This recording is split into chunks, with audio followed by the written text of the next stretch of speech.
11 March 2025 পাকিস্তানের বেলুচিস্তানের দুর্গম পাহাড়ি অঞ্চলে একটি যাত্রীবাহী ট্রেন হঠাৎ থেমে যায়। এরপর শুরু হয় ঘন্টা পর ঘন্টা জিম্মি সংকট, দায় স্বীকার করে বেলুচ লিবারেশন আর্মি, সংক্ষেপে BLA। এটি কোনো বিচ্ছিন্ন ঘটনা নয়।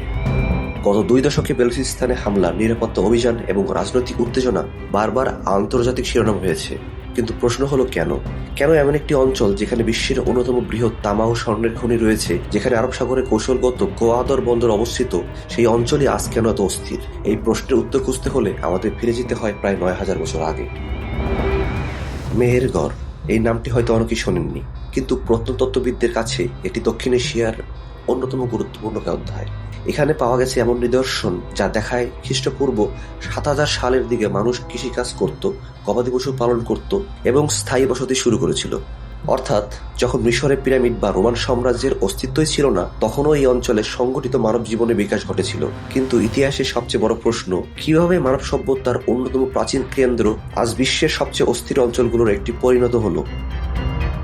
অনেকেই মনে করেন বেলুচিস্তান গুরুত্বপূর্ণ শুধু গ্যাস, স্বর্ণ ও তামার জন্য। আসলে বিষয়টি আরও বড়।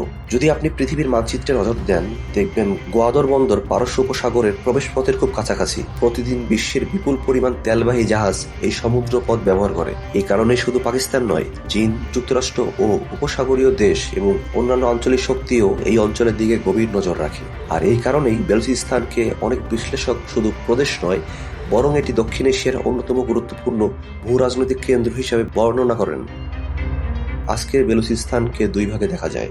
একদিকে পাকিস্তান সরকার বলছে বন্দর, সড়ক, জ্বালানি প্রকল্প এবং বিনিয়োগের মাধ্যমে এই অঞ্চলকে উন্নয়নের মূলধারায় আনা হচ্ছে। অন্যদিকে বহু বেলুচ রাজনৈতিক কর্মী ও কিছু জাতীয়তাবাদী সংগঠন দীর্ঘদিন ধরে দাবি করে আসছে যে তাদের ভূমি, প্রাকৃতিক সম্পদ এবং রাজনৈতিক অধিকার নিয়ে তারা বঞ্চিত। তাদের একটি অংশ অধিক স্বায়ত্তশাসনের দাবি জানায়, আবার কিছু সংগঠন স্বাধীন বেলুচিস্তানের দাবি তুলে ধরেন।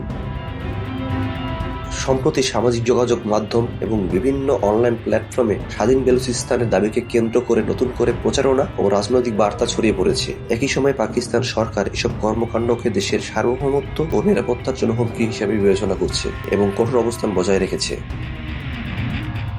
ফলে প্রশ্নটি আজও রয়ে গেছে, বেলুচিস্তানের ভবিষ্যৎ কি আরও বেশি স্বায়ত্তশাসনের দিকে এগোবে, নাকি পাকিস্তানের অংশ হিসাবেই নতুন রাজনৈতিক সমঝোতার পথ খুঁজে নেবে? এর উত্তর আজও স্পষ্ট নয়। তবে একটি বিষয় নিশ্চিত, বেলুচিস্তানের ভবিষ্যৎ শুধু পাকিস্তানের নয়, পুরো দক্ষিণ এশিয়ার ভূ রাজনৈতিক, জ্বালানি, নিরাপত্তা এবং আন্তর্জাতিক বাণিজ্যের উপর গুরুত্বপূর্ণ প্রভাব ফেলবে।